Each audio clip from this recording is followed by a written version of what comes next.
नमस्कार। ज्योतिष शास्त्र में श्रद्धा और विश्वास रखने वाले सभी जातकों का पारलौकिक जगत चैनल में बहुत बहुत स्वागत है। वर्ष 2022 अपनी समाप्ति की ओर है और वर्ष 2023 आपके जीवन में नई खुशियां, नई रोशनी, नया सवेरा लेकर आने वाला है। सबसे पहले आप सभी को आने वाले नव वर्ष की अग्रिम शुभकामनाएं दे रहा हूं। आप भी ये जानने को बेचैन होंगे कि ग्रह गोचर के अनुसार नया वर्ष आपके जीवन में क्या क्या सुखद परिवर्तन लेकर आने वाला है।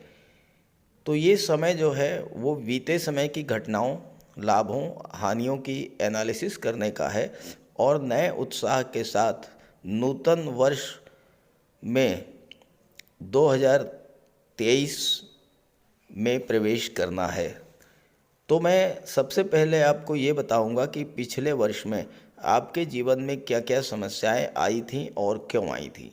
उसके बाद चर्चा करेंगे वर्ष 2023 के पहले 3 माह जनवरी, फरवरी और मार्च आपके लिए किन किन खुशियों की सौगात लेकर आ रहे हैं।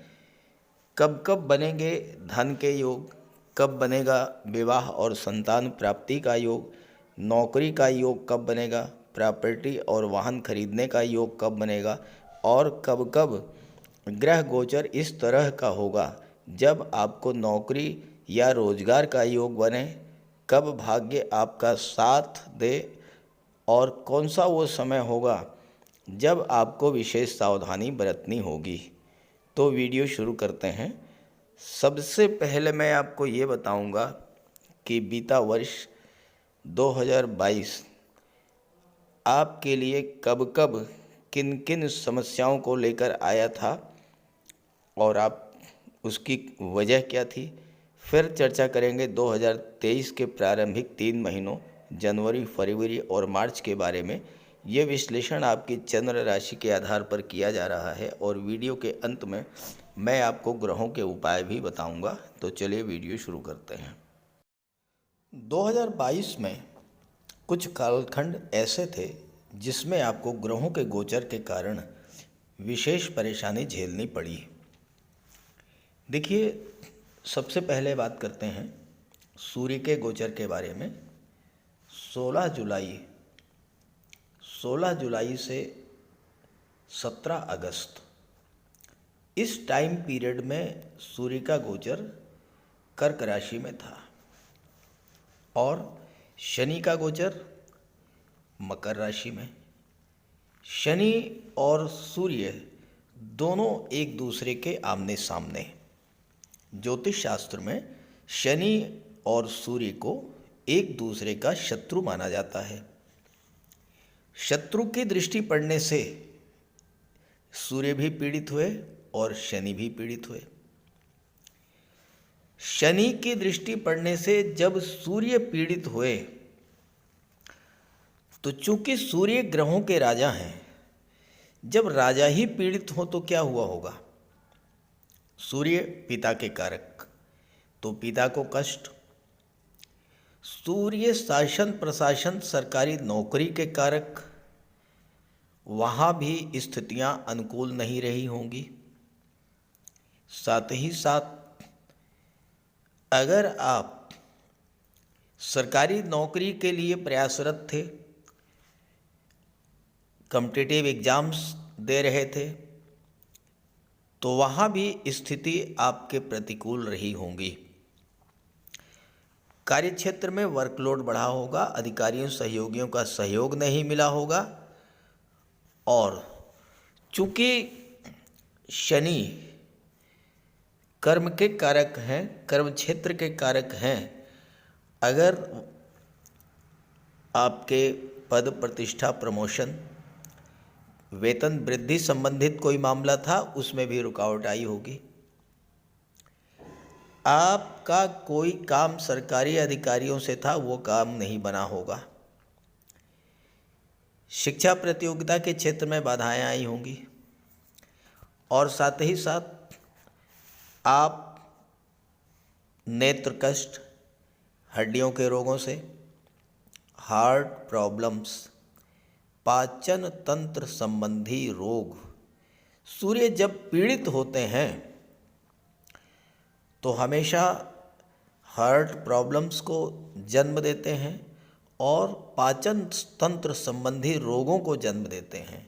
साथ ही आपके आत्मविश्वास में कमी आई होगी।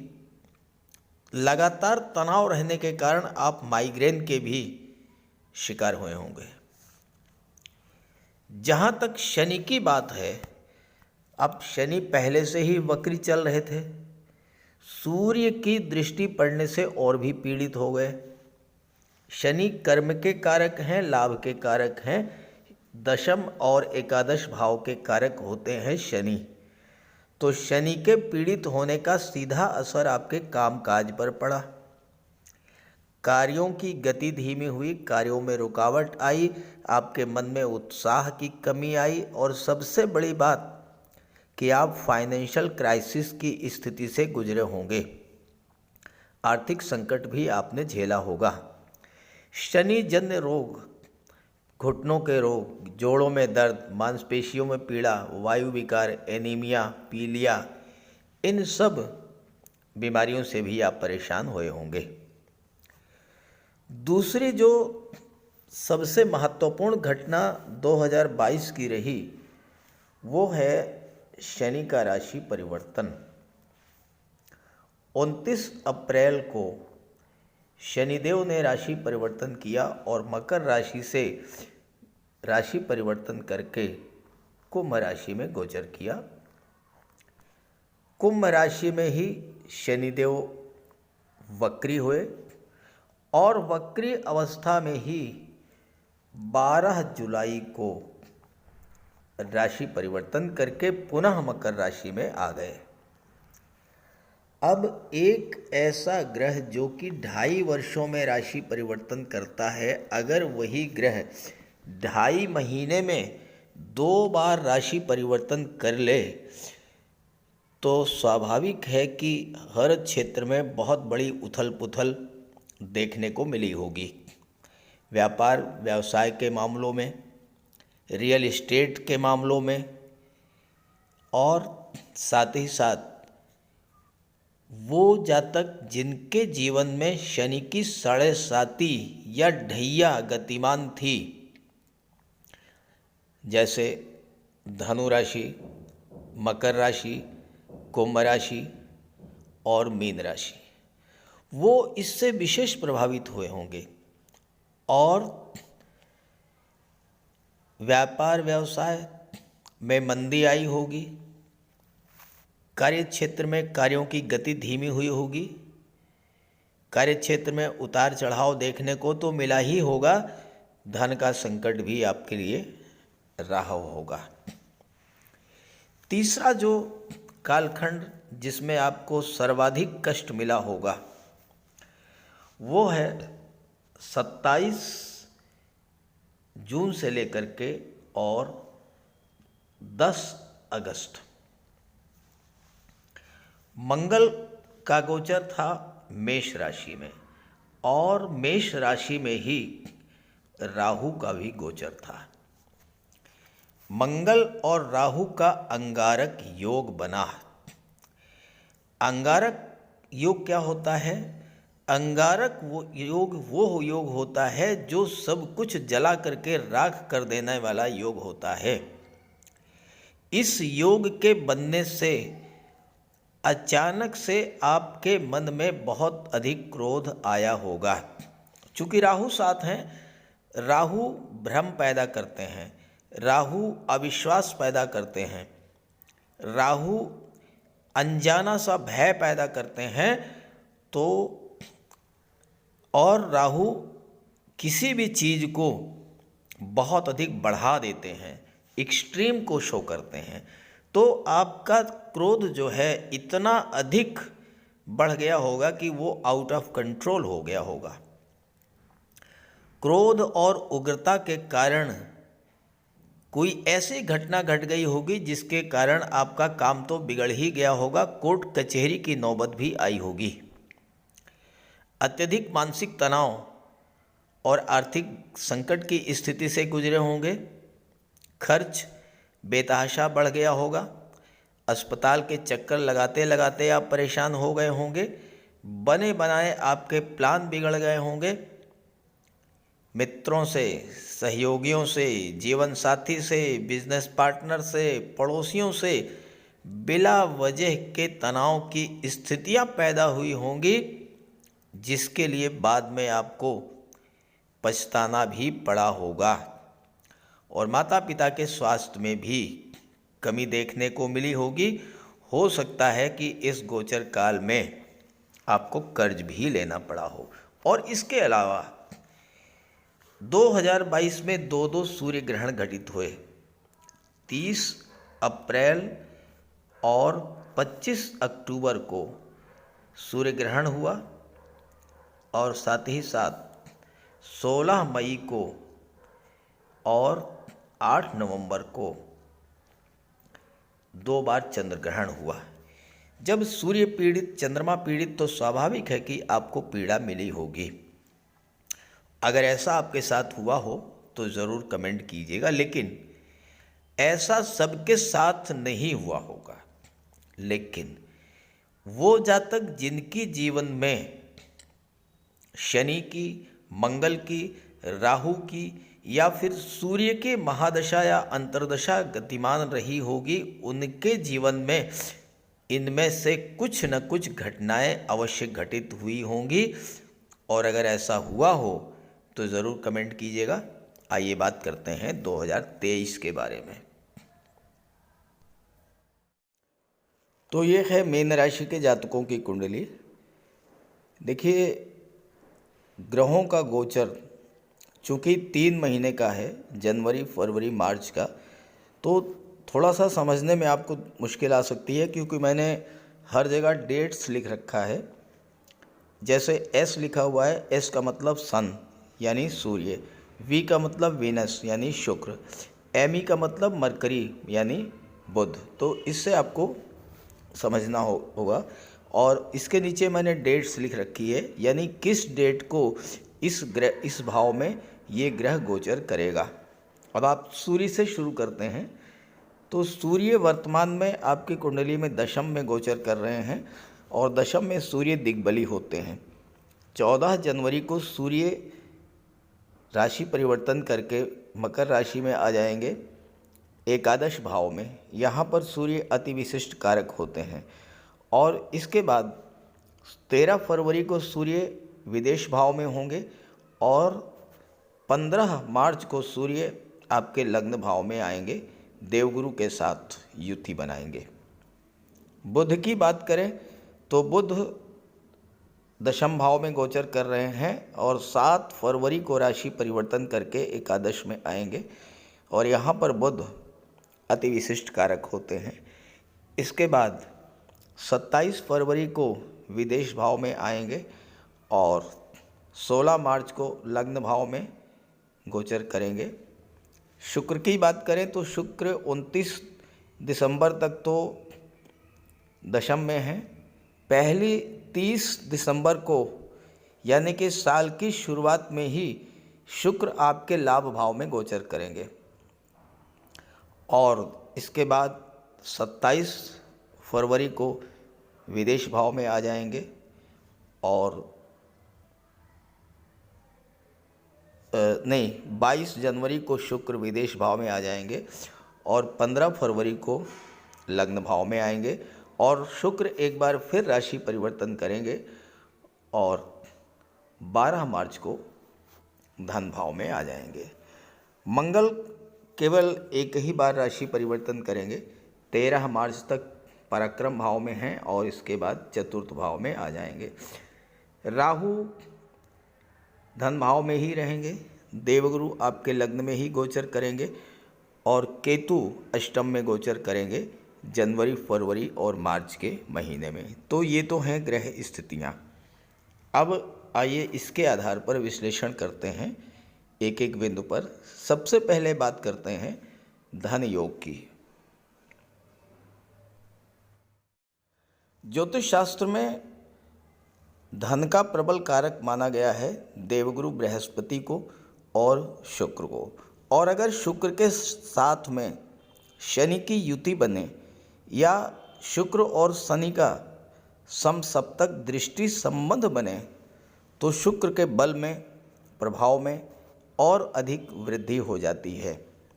साथ ही साथ राहु भी धन के कारक होते हैं और अगर कहीं शुक्र और राहु की युति बन जाए तो अचानक से प्रबल धन लाभ होता है। अब आप यहाँ देखिए, शनिदेव का गोचर 17 जनवरी तक लाभ के भाव में है, 11वें भाव में, और यहाँ पर 22 जनवरी तक शुक्र रहेंगे।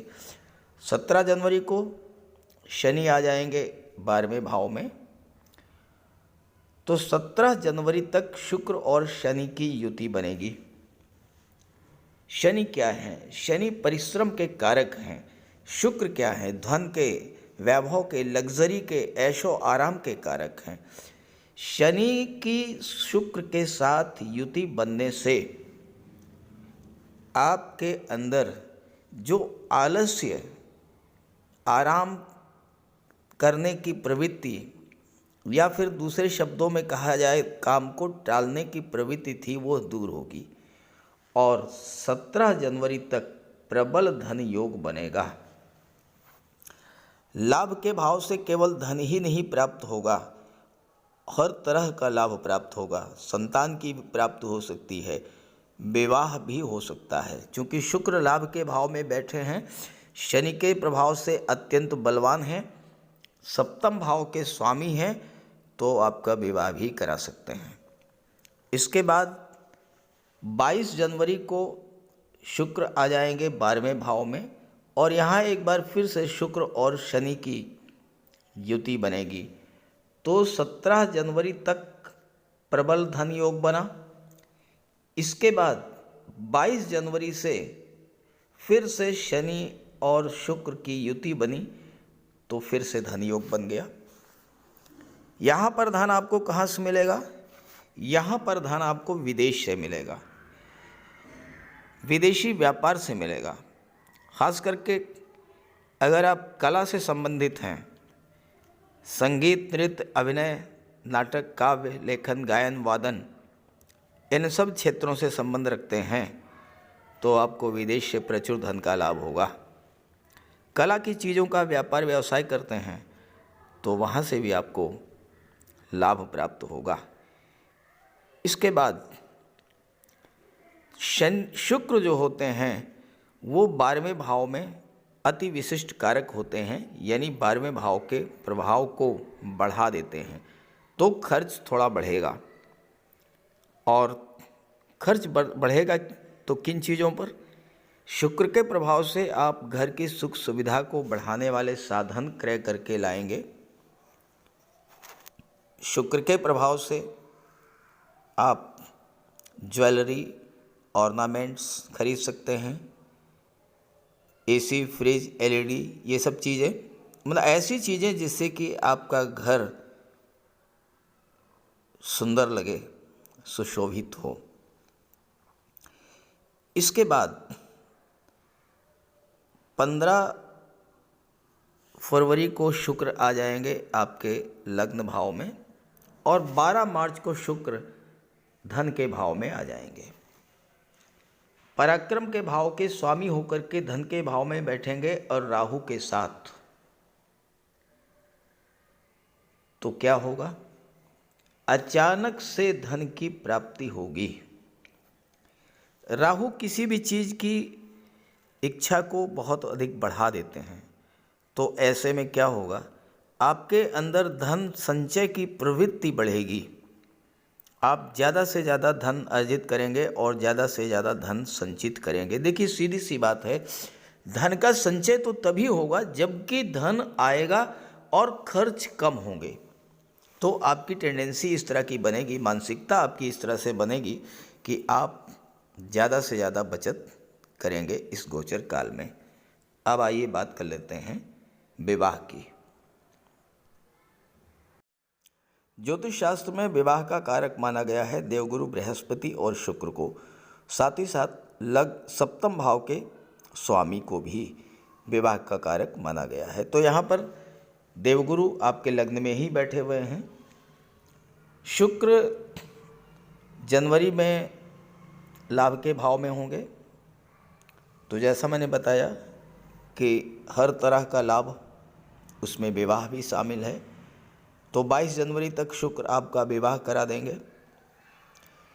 जहाँ तक देवगुरु की बात है तो देवगुरु की दृष्टि तो लगातार सप्तम भाव पर ही रहेगी, जनवरी, फरवरी, मार्च तीनों ही महीनों में।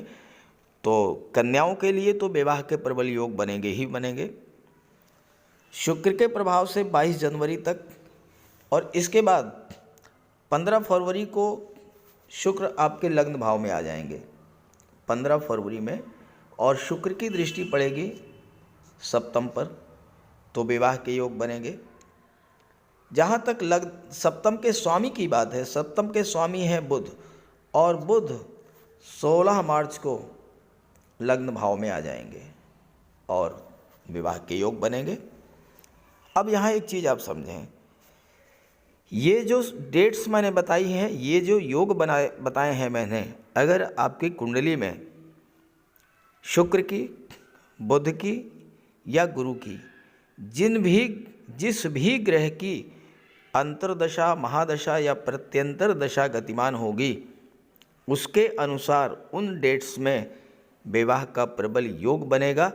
शर्त सिर्फ इतनी सी है कि आपकी कुंडली में योग बनाने वाला ग्रह मजबूत स्थिति में हो और आपके द्वारा भरपूर प्रयास किया गया हो। देखिए, एफर्ट ही नहीं करेंगे तो फिर तो रिजल्ट का कोई मतलब ही नहीं। प्रयास तो करना ही पड़ेगा। जो ग्रह स्थितियां हैं वो प्रयासों को बल देती हैं, प्रयासों को सपोर्ट करती हैं।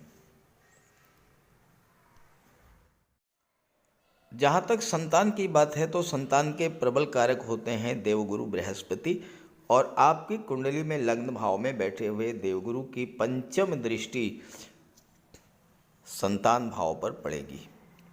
और संतान भाव के स्वामी हैं चंद्रमा, और चंद्रमा पर जब देवगुरु की दृष्टि पड़ती है तो गज केसरी राजयोग बनता है। तो संतान प्राप्ति का तो योग जो है वो लगातार तीनों ही माह में रहेगा देवगुरु के प्रभाव से। और विशेष योग बनेगा जब शुक्र लाभ के भाव में होंगे। शुक्र 22 जनवरी तक लाभ के भाव में रहेंगे, तो उस समय भी शुक्र की दृष्टि भी पड़ेगी पंचम पर, तो 22 जनवरी तक प्रबल योग बनेंगे संतान की प्राप्ति के। नौकरी की बात करें, कुंडली के छठे भाव से नौकरी का विचार किया जाता है। छठे भाव के स्वामी हैं सूर्य। सूर्य कुंडली के दशम भाव में गोचर कर रहे हैं। 14 नवंबर को सूर्य लाभ के भाव में गोचर करेंगे और 13 फरवरी तक सूर्य लाभ के भाव में रहेंगे। 14-11 को राशि परिवर्तन करके लाभ के भाव में जाएंगे, इसके पहले दशम में रहेंगे। बुध भी सूर्य के साथ हैं। सूर्य और बुध का जो बुधादित्य राजयोग है, ये सरकारी नौकरी का कारक होता है।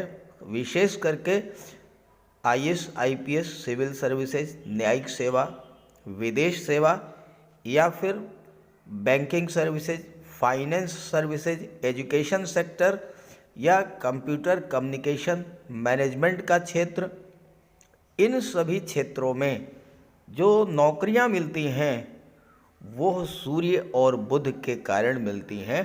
और सूर्य और बुध का ये जो प्रभाव रहेगा ये 13 फरवरी तक रहेगा। अगर आप प्रयासरत हैं, पूरा प्रयास आपने किया, तो 13 फरवरी तक आपको कोई ना कोई जॉब निश्चित रूप से मिलेगी। इसके अलावा 13 फरवरी को सूर्य विदेश भाव में गोचर करेंगे और 27 फरवरी को बुध भी विदेश भाव में गोचर कर जाएंगे। एक बार फिर से सरकारी नौकरी का योग बनेगा, लेकिन ये जो नौकरी होगी ये प्राइवेट सेक्टर में, विदेश में 27 फरवरी से विदेश में किसी मल्टीनेशनल कंपनी में, प्राइवेट सेक्टर में अगर आप एफर्ट्स करते हैं तो आपको निश्चित तौर पर सफलता का प्रबल योग बनता है। शर्त सिर्फ इतनी है कि आपके जीवन में महादशा सूर्य या बुध के मित्र की चल रही है और साथ ही साथ अंतर्दशा सूर्य की या बुध की, तो योग प्रबल योग बनेगा नौकरी का। अब ये चीज़ आप अपनी जन्म कुंडली को नेट से डाउनलोड कीजिए और उसमें आप देखिए कि महादशा किसकी चल रही है, गुरु की है, मंगल की है या बुध की है या फिर सूर्य की है। और इसके बाद अगर आप आर्मी में प्रयासरत हैं, मेडिकल के क्षेत्र में जाना चाहते हैं, इंजीनियरिंग या टेक्निकल फील्ड में जाना चाहते हैं, तो आपके लिए 13 मार्च के बाद बहुत अच्छे योग बनेंगे। मंगल का गोचर चतुर्थ भाव में होगा और मंगल की दृष्टि दशम भाव पर पड़ेगी। यहाँ पर मंगल धन के भाव में गोचर करके और दशम भाव पर जब दृष्टि डालेंगे, आपको धन कहाँ से मिलेगा? मंगल के क्षेत्र से। यानी वो नौकरियां जो कि मंगल के क्षेत्र में आती हैं उनसे आपको धन मिलेगा। तो सीधी सी बात है कि आप अगर आर्मी के क्षेत्र में, एयरफोर्स, नेवी, मिलिट्री, पुलिस विभाग, पैरा मिलिट्री फोर्सेज या मेडिकल और सर्जरी के क्षेत्र में, या फिर आप इंजीनियरिंग और टेक्निकल फील्ड में प्रयास कर रहे हैं, तो आपको 13 मार्च के बाद सफलता मिल जाएगी। शर्त यहाँ भी वही है कि आपकी कुंडली में मंगल की महादशा या मंगल की अंतर्दशा या मंगल की प्रत्यंतर दशा गतिमान है तो प्रबल योग बनेगा। व्यापार का विचार कुंडली के छठे भाव से किया जाता है। बुध व्यापार के कारक भी सप्तम से किया जाता है।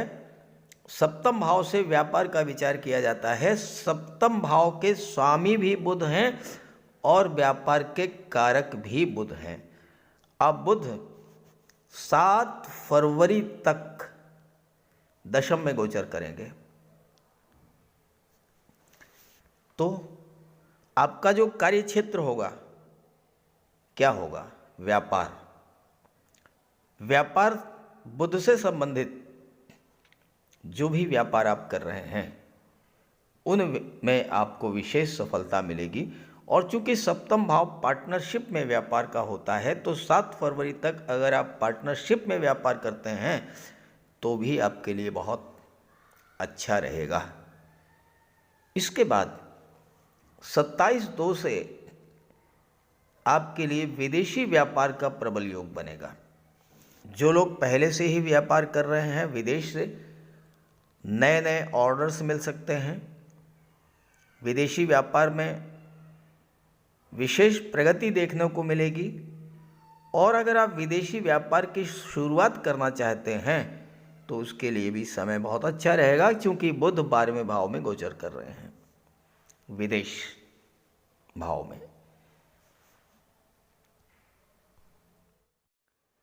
प्रॉपर्टी और वाहन, इसके कारक हैं मंगल और शनि। 17 जनवरी तक शनि लाभ के भाव में गोचर कर रहे हैं। 17 जनवरी तक। और यहाँ पर एक विशेष योग बन रहा है, शनि और मंगल का नवम पंचम योग, त्रिकोण का योग। त्रिकोण का योग होता है लक्ष्मी स्थान, पंचम और नवम। शनि से आप काउंट कीजिए 1 2 3 4 5। शनि से पंचम पर है मंगल, और मंगल से अगर आप गिनेंगे तो 1 2 3 4 5 6 7 8 9। मंगल से नवम भाव पर है शनि, तो दोनों एक दूसरे के त्रिकोण पर हैं और दोनों ही एक दूसरे को एक्टिवेट करेंगे, एक दूसरे को बल देंगे, तो जो मंगल और शनि का कारकत्व है, शनि और मंगल जिन चीज़ों के कारक हैं उसकी प्राप्ति आपको होगी। मंगल और शनि दोनों ही भूमि के कारक हैं, भवन के कारक हैं, प्रॉपर्टी के कारक हैं। 17 जनवरी तक भूमि, भवन या प्रॉपर्टी खरीदने का बहुत अच्छा योग बनेगा। शनि वाहन के कारक होते हैं, वाहन क्रय कर सकते हैं आप, 2 व्हीलर 4 व्हीलर जो भी आप क्रय करना चाहें। चूँकि शुक्र भी यहाँ पर है और शुक्र से भी मंगल का नवम पंचम योग बनेगा 22 जनवरी तक, तो ऐसे में 4 व्हीलर खरीदने का विशेष योग बनेगा। इसके बाद 13 मार्च को जब मंगल चतुर्थ भाव में आ जाएंगे तो एक बार फिर से भूमि, भवन, प्रॉपर्टी और वाहन का योग बनेगा। सावधान कहाँ रहना है और कब तक रहना है, किन बिंदुओं पर रहना है। देखिए, मंगल 13 मार्च तक पराक्रम के भाव में गोचर करेंगे और मंगल की चौथी दृष्टि पड़ेगी छठे भाव पर। आप मेरी बात नोट करके रख लीजिए, बहुत ही महत्वपूर्ण बात आपको शेयर कर रहा हूँ। मंगल अगर छठे भाव में गोचर कर रहे हैं या छठे भाव पर मंगल की दृष्टि पड़ रही है, भूल करके भी आप किसी को कर्ज मत दीजिएगा, किसी को भूल करके भी लोन मत दीजिएगा, पैसा उधार मत दीजिएगा, वो पैसा आपका वापस नहीं होगा। पहली सावधानी आपको ये बरतनी है। दूसरी सावधानी, मंगल 13 मार्च को चतुर्थ भाव में आ जाएंगे और जब चतुर्थ भाव में आ जाएंगे तो मंगल की चौथी दृष्टि पड़ेगी सप्तम भाव पर। यहाँ पर मंगल पारिवारिक तनाव की स्थितियाँ उत्पन्न करेंगे, तो इन गोचर काल में आपको सावधान रहना पड़ेगा। और इसके बाद शनि गोचर कर जाएंगे 17 जनवरी को 12वें भाव में। 13 फरवरी को सूर्य यहाँ पर पहुँचेंगे, शनि और सूर्य की युति बनेगी, तो 13 फरवरी से 15 मार्च तक विशेष सावधानी रखनी है आपको अपने स्वास्थ्य को लेकर। चूँकि 12वां भाव अस्पताल का होता है तो स्वास्थ्य को लेकर विशेष सावधानी बरतनी होगी। तो इन पीरियड्स में आप सावधानी बरतें और आप नेट से अपनी कुंडली डाउनलोड कर लें। मैं बार बार ये बात कहता हूँ, अपने महादशा अंतर्दशा देखें किस ग्रह की चल रही है, उस ग्रह का उपाय करें। कुंडली में कौन सा ग्रह कमज़ोर है उसका उपाय करें। तो चलिए बात करते हैं उपायों पर। किसी भी जातक की कुंडली में बनने वाले राजयोगों का संपूर्ण लाभ उसे तब मिल पाता है जब राजयोग बनाने वाले ग्रह कुंडली में मजबूत स्थिति में हों। और ज्योतिष शास्त्र में ग्रहों को बल प्रदान करने के लिए उपायों की व्यवस्था की गई है। तो अगर आपकी जन्म कुंडली में राजयोग बनाने वाले ग्रह कमज़ोर स्थिति में हैं, अंश बल से कमज़ोर हैं, तो ग्रहों का उपाय ज़रूर कीजिए। इससे ग्रहों को बल प्राप्त होगा और आपको राजयोग का संपूर्ण लाभ प्राप्त हो पाएगा। सबसे पहले मंगल की बात करते हैं। इसके लिए बजरंगबली की उपासना कीजिए, हनुमान जी की आराधना कीजिए, हनुमान चालीसा का पाठ कीजिए, हनुमान जी के मंदिर में जाकर के उनके चरणों में बैठिए और उनके चरणों का सिंदूर अपने मस्तक पर धारण कीजिए। मंगलवार के दिन स्नान के बाद लाल वस्त्र धारण कीजिए, मंगलवार का व्रत रखिए। हनुमान जी को सिंदूर में चमेली का तेल मिला करके अर्पित करें। हनुमान जी को चोला चढ़ाएं और मूंगा धारण कर सकते हैं, लेकिन किसी योग्य ज्योतिषी से परामर्श लेकर। और मंगलवार के दिन लाल वस्त्र, गेहूं, गुड़ और तांबे का दान करने से भी मंगल को बल प्राप्त होता है। जहाँ तक देवगुरु की बात है, देवगुरु बृहस्पति को प्रसन्न करने के लिए गुरुवार का व्रत रखिए। 5 गुरुवार, 11 या 43 गुरुवार का व्रत रखें। घर में केले का एक वृक्ष लगा लें और उसकी सेवा करें।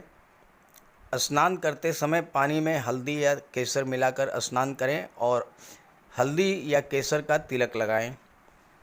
भूल करके भी गुरु, साधु, संतों का, माता पिता का अपमान ना करें। माता पिता, गुरु और वृद्धों का सम्मान करें, उनकी सेवा करें और उनका आशीर्वाद प्राप्त करें। तोते को चने की दाल खिलाएं, इससे बुध और गुरु दोनों प्रसन्न होते हैं। पुखराज भी धारण कर सकते हैं गुरुवार के दिन, लेकिन योग्य ज्योतिषी का परामर्श लेकर ही कोई रत्न धारण करें। ज़्यादा बेहतर ये है कि हल्दी की एक गांठ पीले वस्त्र में बांधकर अपने बाजू में बांध लीजिए और पीले रंग के वस्त्रों का ज़्यादा प्रयोग कीजिए। चादर, तकिए, गिलाफ ये सब पीले रंग के रखिए, पर्दे। शुक्र को बल प्राप्त हो, इसके लिए माता लक्ष्मी की उपासना कीजिए और 21 या 31 शुक्रवार को व्रत रखें। शुक्रवार के दिन सफ़ेद रंग के वस्त्र, चीनी, चावल, दूध और दही, घी से बने पदार्थों का सेवन करें। और शुक्रवार के दिन सफ़ेद वस्त्र, चावल, चीनी, घी, श्रृंगार सामग्री, कपूर, मिश्री और दही, इन सब चीज़ों का यथाशक्ति दान करें। डायमंड धारण कर सकते हैं, लेकिन हीरा धारण करने से पहले योग्य ज्योतिषी का परामर्श ले लें। महिलाओं का सम्मान करें। शुक्रवार के दिन कन्याओं को खीर और मिष्ठान का भोजन कराएं। इत्र का प्रयोग करें। घर को साफ सुथरा रखें और भगवान शिव को श्वेत पुष्प अर्पित करें। जहाँ तक बुध की बात है, तो बुधवार के दिन तुलसी का पौधा लगाकर उसकी सेवा करें। गाय की सेवा करें, गाय को हरा चारा खिलाएं। हरियाली बढ़ाने वाले पौधे लगाएं और दान करें पौधों का, क्योंकि बुध को हरा रंग अत्यंत प्रिय है। बुधवार को घर के मेन डोर पर 5 पल्लों का तोरण लगा दें और किन्नर को दान देकर उसका आशीर्वाद प्राप्त करें। देवी दुर्गा के मंदिर में हरे रंग की चूड़ियाँ दान करें। गणेश जी की उपासना करें और साबुत हरी मूंग हरे कपड़े में बांधकर अर्पित करें। बुधवार के दिन हरे रंग के रुमाल, मोजे और टाई का प्रयोग करें। ओम बुम बुधाय नमः इसका एक माला जाप करें। पन्ना धारण कर सकते हैं, लेकिन परामर्श के बाद किसी योग्य ज्योतिषी से। और ना तो झूठ बोलें और ना ही किसी को अपशब्द कहें। जहाँ तक शनिदेव की बात है, तो कम से कम 19 और ज़्यादा से ज़्यादा 51 शनिवार का व्रत रखें। पीपल के वृक्ष के नीचे सरसों के तेल का दीपक जलाएं शनिवार के दिन। शनिवार के दिन एक प्याले में, एक कटोरी में सरसों का तेल लेकर के उसमें अपना चेहरा देखिए और फिर उस तेल को दान कर दीजिए।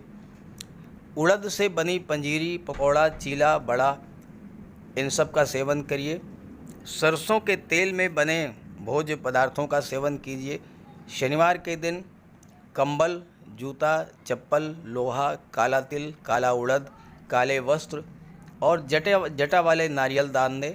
नीलम धारण कर सकते हैं, लेकिन नीलम धारण करना किसी योग्य ज्योतिषी से परामर्श लेकर धारण करें, क्योंकि नीलम रंग से राजा भी बना देता है और कभी कभी अगर नीलम आपके लिए शुभ नहीं हुआ तो राजा से रंक भी बना देता है। इसलिए नीलम का प्रयोग बहुत सोच समझ कर करें।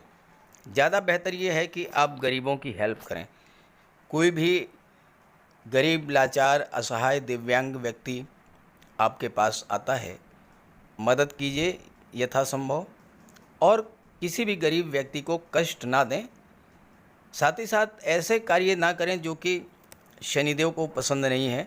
शनिदेव को छल, कपट, झूठ, फरेब, बेईमानी, आलस्य ये सब पसंद नहीं है, तो ऐसे कार्य मत कीजिए। और शनिदेव को अनुशासन, परिश्रम, मेहनत, ईमानदारी और सच्चाई ये पसंद है, तो ये आप अपने अंदर इन गुणों को विकसित करें, शनिदेव प्रसन्न होंगे। तो उपाय ज़रूर कीजिएगा, इससे आपको लाभ होगा। नमस्कार।